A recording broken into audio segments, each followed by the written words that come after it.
আজকে তৈরি করব ময়দার জিলিপি। সেজন্য 1 কাপ চিনি 1/2 কাপ জলে 2 মিনিট ফুটিয়ে নিয়েছি। রস তৈরি হয়ে গেছে। সামান্য একটু ইয়েলো ফুড কালার যোগ করেছি, এটা অপশনাল, আপনারা চাইলে নাও দিতে পারেন।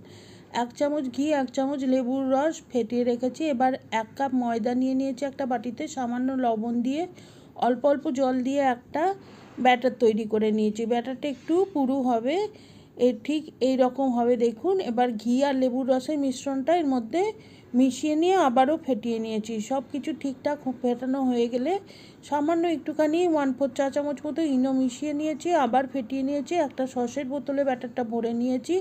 তেল গরম করতে দিয়েছি একটা প্যানে। এবার জিলিপিগুলো তৈরি করে নিয়ে মিডিয়াম টু লো হিটে ভালোভাবে উল্টে পাল্টে ভেজে নেব।